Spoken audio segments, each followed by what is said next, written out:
चलो स्टार्ट कर दिया।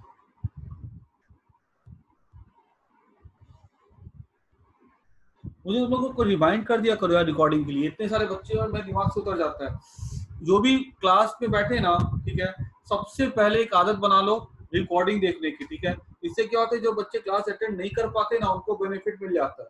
सब बच्चे जब चालू करो ना, सबसे पहले रिकॉर्डिंग चेक किया करो कि रिकॉर्डिंग हो रही कि नहीं हो रही। मैं भी वैसे ध्यान रखूंगा। देखो रेड का नंबर क्या है 2, उसके बाद येलो आ रहा है सेकंड में, येलो क्या है 4 है,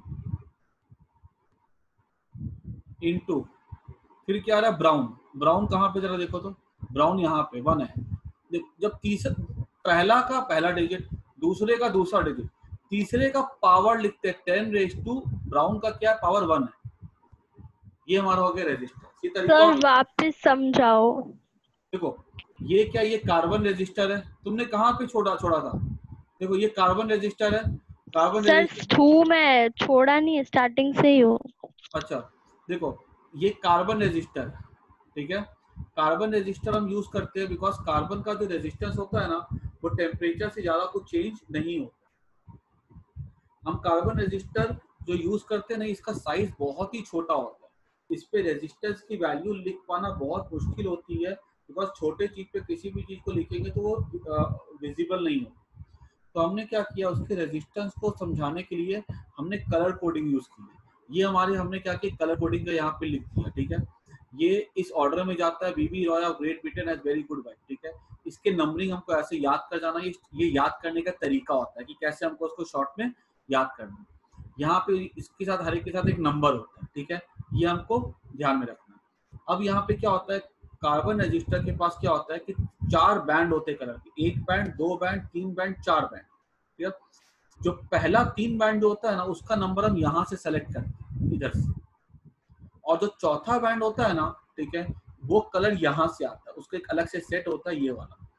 यहाँ पे अगर हमने देखा, मान लो रेड है, तो रेड का नंबरिंग क्या आ रहा है 2, तो 2 लिखा।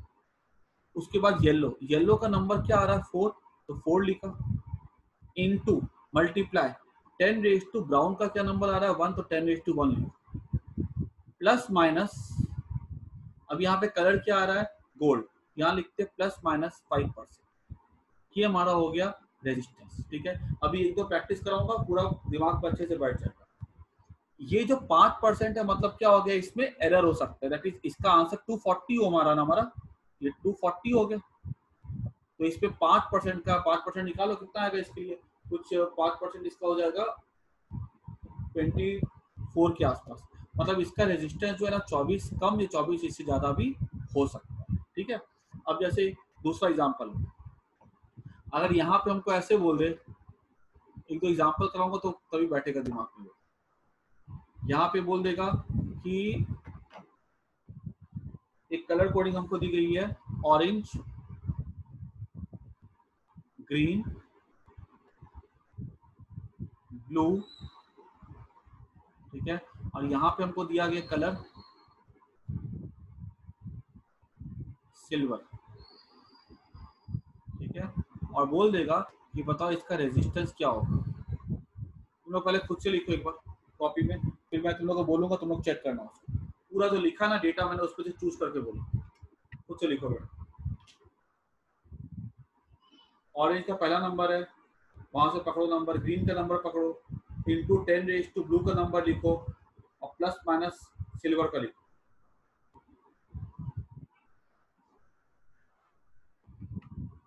लिख लिया।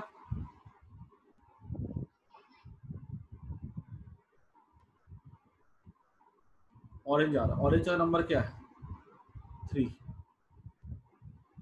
ग्रीन का नंबर क्या है 5, इंटू 10 रेज टू, थर्ड में भी 10 रेज टू में आता है। ब्लू का नंबर क्या है, ब्लू का नंबर है 6, प्लस माइनस सिल्वर आ रहा है, सिल्वर का कितना टॉलरेंस होता है 10%, मतलब जो भी इसका रेजिस्टेंस होगा ना 10% उसमें एरर होगा। मतलब आंसर में इसका इसका 10% निकाल लो, ठीक है। उस पे से 10 ज़्यादा भी हो सकता है, 10 उससे कम भी हो सकता है रेजिस्टेंस, ठीक है। तो उसके बीच में होता है वो। ये सबको आया कि नहीं समझ में, बोलो अभी सबको क्लियर हो गया। किसी को कोई डाउट इसमें? अरे बोलो हाँ ना। नो हाँ सर। सर। सबको आगे, किसी को नहीं समझ आया? आ गए सर। हाँ हाँ हाँ सर सर समझ आ समझ गए। हाँ। हाँ देखो सर। मैं एक बात क्लियरली बोल लेता हूँ, हमारे इस चैप्टर में से जो मैं तुमको कल से पढ़ा रहा हूँ, ठीक है, ये रेजिस्टिविटी, ओम मीटर, फोम मीटर, कितना कुछ पता नहीं पड़ा है, एनर्जी क्या होती है, वो उसमें से अगर कुछ इंपॉर्टेंट चीज है ना, 2 मार्क के क्वेश्चन में सबसे इंपॉर्टेंट यही टॉपिक है। बोर्ड एग्जाम में हर 2 साल में ये सवाल पूछा गया, ठीक है। अगर गोल्ड है ना, ठीक है, तो वो उस क्वालिटी अच्छी होती है, और अगर मान लो यहाँ पे तीन है, चौथा कलर ही नहीं है, ठीक है, तो कोई कलर नहीं, खाली 3 ही कलर यहाँ पे दिखाया गया, अगर यहाँ पे जो है ना हम लोग कितना इसका होगा टॉलरेंस, ±20%, ठीक है। तो ये चीज तुम लोग उसको बस एज इट इज याद कर जाना, इसमें कुछ ज्यादा को दिमाग लगाने की चीज नहीं है, ठीक है, सिंपल टॉपिक है।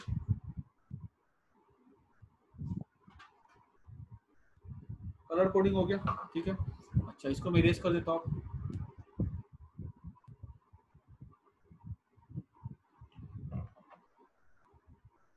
दूसरा कनेक्शन, इस टॉपिक को मैं फटाफट निपटा दूंगा क्योंकि ये तुम्हारे क्लास 10th का ही टॉपिक है।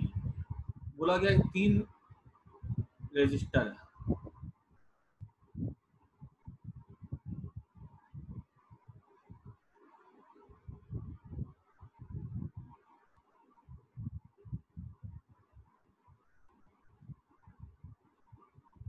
एक पॉइंट से दूसरे पॉइंट जाना है, एक ही रास्ते में 3, एक ही रजिस्टर में 2 या 2 से ज्यादा रजिस्टर हो तो हम कहते हैं कि वो किस में होंगे, सीरीज में होंगे। अब देखो सीरीज में अगर होंगे, यहाँ से क्या होती है, करंट निकलती है बैटरी से, ठीक है, यहाँ से करंट जाएगी, ठीक है, और ये करंट जब यहाँ से जाएगी, इससे जाएगी, इससे जाएगी, इससे जाएगी, सबसे जाएगी, तो करंट जब जाएगी ना यहाँ से, करंट मतलब क्या जा रही है, चार्ज जा रहा है, जब चार्ज यहाँ से फ्लो करेगा, वही चार्ज यहाँ से भी फ्लो करेगा, वही चार्ज यहाँ से भी फ्लो करेगा। अगर मान लो 10 कूलम चार्ज जा रहा है, तुम बोलो कि नहीं यहाँ से 10 जा रहा है, यहाँ से 8 जाएगा, ये दूर है, तो यार अगर 10 यहाँ से जा रहा है, यहाँ से अगर 8 जाएगा, तो 2 कूलम चार्ज यहाँ पे इकट्ठा हो जाएगा, इकट्ठा हो जाएगा तो ऐसे तो होता चला जाएगा कि वायर मोटी होती चली जाएगी, ऐसा थोड़ी ना होता है। ये यहाँ पे तो वायर जैसी की वैसी रहती है, मतलब यहाँ से 10 पास होगा तो यहाँ से भी 10 पास होगा और यहाँ से भी 10 पास होगा। तो अगर मान लो सीरीज कनेक्शन होता है तो हर एक रजिस्टर से जो करंट का फ्लो होता है वो कैसा होता है, सेम होता है, ठीक है, याद रखना in series connection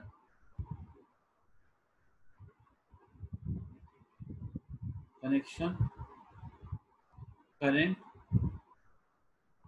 flowing through each register is same।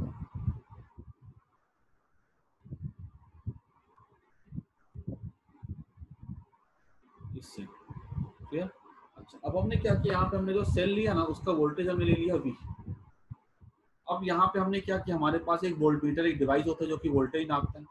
यहाँ पे हमने डिवाइस, यहाँ वोल्टेज नापा, इस 2 पॉइंट के बीच में रख, ठीक है, ऐसा रख करके नापा हमने,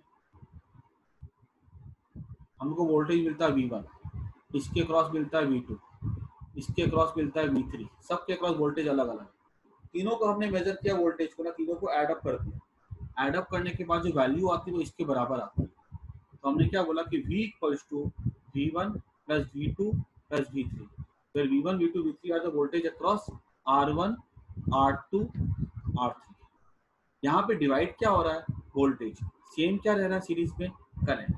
जब भी देखो ये वाला जो कनेक्शन है ना, ये तुमको सेम टू सेम कैपेसिटर में भी मिलेगा, सेम टू सेम तुमको इंडक्टर में भी मिलेगा, कोई भी तरह का सेटअप हो ऐसा वाला, तुमको उसमें जो पहला स्टेप जो लिखना है ना, वो वही लिखना है, उस चीज को लिखना जो चीज डिवाइड कर रही है। वोल्टेज डिवाइड करा तो वोल्टेज के बारे में लिखो।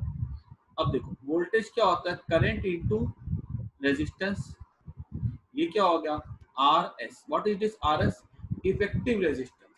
मतलब अगर मैंने तीनों को हटा दिया और मैंने एक बड़ा सा रेजिस्टर लगा दिया, तो ये रेजिस्टर क्या करेगा, अकेला तीनों की बराबरी करेगा। मतलब ये तीनों मिल करके अगर तीनों मिल करके अगर वो वोल्टेज एक V1 एक V2 एक V3 ले लेते तो ये अकेला कितना वोल्टेज लेगा, V लेगा। मतलब ऐसा समझ लो कि अगर हमको बोला जाएगा कि मान लो 3 बल्ब है, एक बल्ब, दो बल्ब, ठीक है, 3 बल्ब, एक बल्ब है, एक हर एक बल्ब 100 रुपए का है और 100 वाट का। लगे पता इसका इक्विवेलेंट बल्ब क्या होगा, उन्होंने बड़ा बल्ब लिया 300 रुपए का और 300 वाट का, ये अकेला बल्ब तीनों बल्ब के बराबर की रोशनी देगा। तो हम क्या बोलेंगे, ये जो बड़ा वाला बल्ब है ना, इसका इक्विवेलेंट है, this is called as equivalent. तीनों रेजिस्टर को हटा दो, ठीक है, एक रेजिस्टर अकेले को कनेक्ट कर दो, उसी वोल्टेज पे काम करेगा, ठीक है, जितना तीनों मिलके काम कर रहा है उसी वही करंट लेगा, ठीक है, तो वो कहलाता है इक्विवेलेंट रेजिस्टेंस, ठीक है। हमको निकालना क्या इसका, हमको 3 के बदले हमको एक रेजिस्टेंस निकालना है जो कि तीनों के इक्विवेलेंट। तो हम क्या करेंगे, इसमें ऐसा लिख सकते हैं, V1 क्या हो जाएगा, I R1 plus I R2 plus I R3। This implies that, तब से I कैंसिल हो जाएगा, RS क्या हो जाएगा, R1 प्लस R3, ठीक है। This is the equivalent resistance.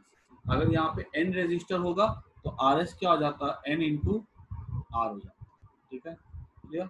ये हमको अगर इक्वल होते सब और N होते तो N इंटू R लिखते थे। तो इसको फटाफट नोट कर लो, क्लास 10 का छोटा सा टॉपिक है ये, ठीक है, सबको आता होगा, फिर भी एक बार रिवीजन के बता दिए मैं।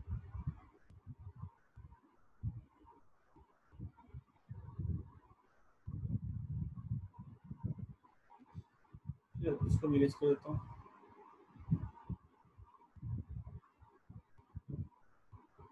इन द सेम वे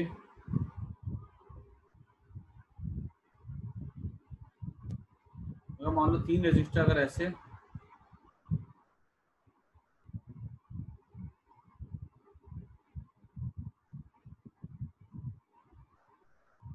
यहाँ पे तीनों को अगर एक पॉइंट दूसरे पॉइंट जाना है और यहाँ से यहाँ पहुँचने के अगर एक पॉइंट से दूसरे पॉइंट पहुँचने के अगर अलग अलग रास्ते हैं, ठीक है, तो ये एक रास्ता हो गया, दूसरा रास्ता, तीसरा रास्ता, तो ये किसमें कहलाते हैं, ये कहलाते हैं पैरेलल। R1 है, R2 है, R3 है। अब तीनों के लिए इनिशियल और फाइनल पॉइंट कैसा सेम है, तो तीनों के क्रॉस पोटेंशियल डिफरेंस कैसा होगा, सेम होगा। तो इसके क्रॉस भी, तो इसके क्रॉस भी, इसके क्रॉस भी। लेकिन अगर यहाँ से चार्ज फ्लो करता है, दैट इज करंट बनती है, तो वो करंट क्या होगी, मान लो अगर यहाँ से 10 कूलम चार्ज किया एक सेकेंड में, कुछ यहाँ जाएगा, कुछ यहाँ जाएगा, कुछ यहाँ जाएगा, तो डिवाइड कर जाता है। मान लो वो I1 I2 और I3 में डिवाइड कर जाता है। यहाँ पे डिवाइड क्या कर रहा है, करंट। तो मैं क्या ले सकता हूँ, I equals to I1 plus I2 plus I3। This implies that current को मैं क्या ले सकता हूँ, V upon R equivalent, it is V by R1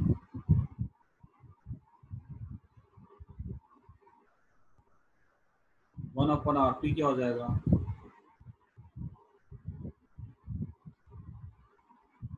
ठीक है। और यहाँ पे एक चीज का ध्यान रखना कि अगर सिर्फ 2 रेजिस्टेंस अगर होंगे ना, क्या ले सकता हूँ, 1 बाय R1 और 2 रेजिस्टेंस, तो 1 बाय RP,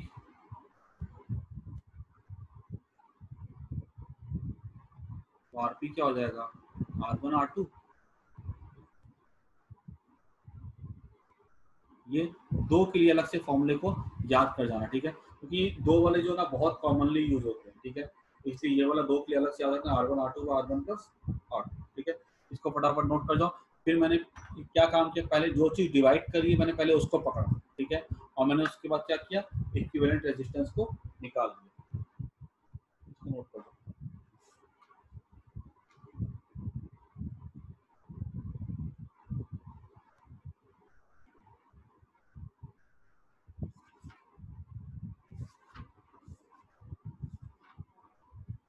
ठीक है। अभी देखो तुम्हारे एग्जाम में जो क्वेश्चन आएंगे ना, ठीक है, वो हमने कैसे आते क्वेश्चन देख लो, इस पे ऐसा क्वेश्चन रहेगा जो बहुत कॉमनली पूछा जाने वाला क्वेश्चन है।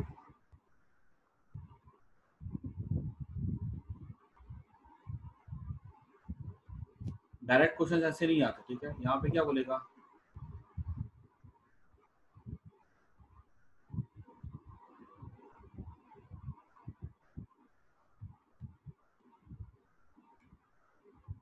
आर, ठीक है। ये बताओ पी और क्यू के बीच में इक्विवेलेंट रेजिस्टेंस क्या होगा, पी और क्यू के बीच में, ये सब आर आर है। अब देखो यहाँ पे सीरीज है कि पैरेलल है, ये कैसे पहचानेंगे?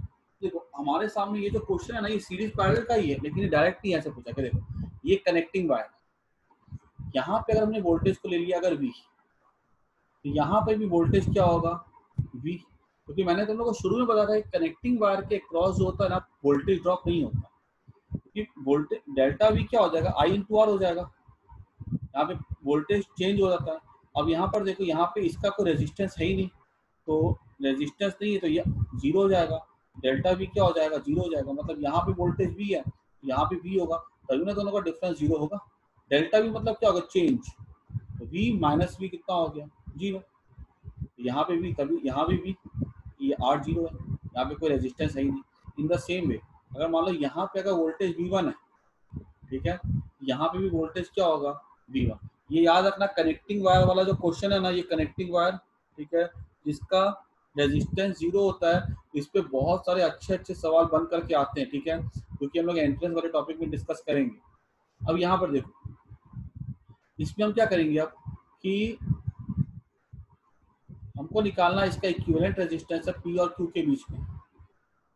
अब यहाँ पे जो बेसिक तरीका हम क्या करेंगे, कितने अलग अलग तरह के वोल्टेज मिल रहे, एक वी, V1, वी दो ही तरह के ना, एक वी और V1 है, तो वी लिखा और V1 लिखा, वी और V1 के अक्रॉस क्या कनेक्ट किया हमने, आर,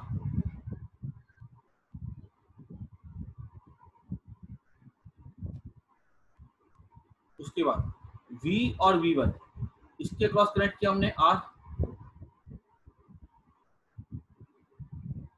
देखो V और V1 इसके क्रॉस हमने कनेक्ट कर दिया आर,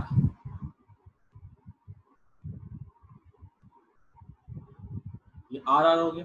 देखो तो ये तीनों के तीनों किस में आ गए, पैरेलल में आ गए। इक्विवेलेंट रेजिस्टेंस क्या हो जाएगा, 1/RP कितना हो जाएगा, 1/R 3/R, आरपी क्या हो गया, R/3 हो गया, ठीक है। तो ऐसे क्वेश्चंस आते हैं हमारे एग्जाम में, जिसमें कि हम लोग को पहले तो लॉजिक चला के देखना पड़ेगा कि वो सीरीज में आ रहे हैं कि वो पैरेलल में आ रहे हैं, ठीक है। तो ऐसे क्वेश्चन हमारे एग्जाम में आएंगे, इसके भी हम लोग ऊपर वाले लेवल के क्वेश्चन को सॉल्व करेंगे, ठीक है। तो उसके बाद ये इसको मैं रेज कर देता हूँ।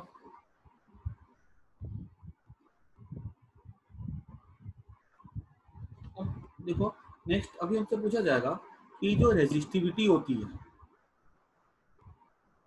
रेजिस्टिविटी एंड टेम्परेचर में क्या रिलेशन होता है। तो हमने सीख के रखा था कि जो रेजिस्टिविटी होती है वो टेम्परेचर के साथ क्या होती है, बढ़ती है। तो मैंने इसी चीज को इसका एक फॉर्मूला होता है, तो फॉर्मूले को भी हम लोग पढ़ेंगे। जैसे कि देखो मान लो कि हमारे पास बोला गया है कि सब्सटेंस दो तरह के होते हैं, एक तो हाँ कोई दिक्कत नहीं, 3 मिनट में हो जाएगा। सब्सटेंस दो तरह के होते हैं, कंडक्टर और सेमीकंडक्टर। इंसुलेटर की बात नहीं कर रही, क्योंकि इंसुलेटर को कोई फर्क नहीं पड़ता, टेम्परेचर बढ़ाए घटाए कोई फर्क नहीं पड़ता, वो इंसुलेटर ही है, ठीक है, उसका कोई फर्क नहीं पड़ता। कंडक्टर की बात करते हैं, सेमीकंडक्टर की बात करते हैं। रेजिस्टिविटी का फॉर्मूला क्या था, m n e square tau,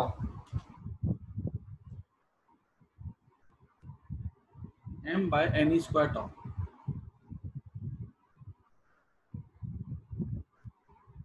ठीक है। दोनों के लिए सेम फॉर्मूला होता है, m by n e square tau. अब देखो अगर मान लो हमने हमें बोला गया कि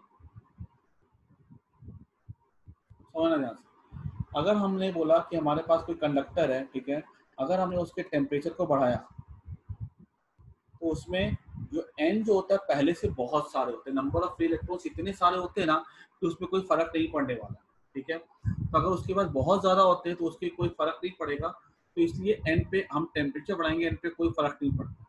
लेकिन जो रिलैक्सेशन टाइम होता है वो क्या हो जाता है, जो टाउ होता है वो बढ़ जाता है, तो ये भी बढ़ेगा। तो उससे रेजिस्टिविटी, अगर टाउ बढ़ जाएगा तो रेजिस्टिविटी क्या हो जाती है, कम हो जाती है। बहुत काम की चीज है, ग्राफ बनाने में बहुत हेल्प करेगा। सेमीकंडक्टर में क्या होता है, m बाय एन स्क्वायर का टाउ होता है, ठीक है। इसमें क्या होता है, ये नोट कर लेना, ठीक है। इसमें n क्या होता है, जो होता है ना वो बहुत कम होते हैं, होल्स इलेक्ट्रॉन्स होते हैं बहुत कम होते हैं, ठीक है। अगर टेम्परेचर बढ़ाते हैं ना तो एनर्जी लेके इलेक्ट्रॉन्स बाहर निकल जाते हैं। अभी क्लास खत्म हो जाएगी तो फिर से ज्वाइन नहीं करना, ठीक है। अगर ठीक है, अभी क्लास एंड हो जाएगी इसके बाद। अगर n बढ़ जाएगा ना, टेम्परेचर बढ़ाएंगे तो n बढ़ जाता है, ठीक है, n बढ़ जाता है। और ये जो रिलैक्सेशन टाइम होता है ना, ये भी क्या होता है, ये जो होता है ना ये भी बढ़ जाता है। अब देखो n भी बढ़ा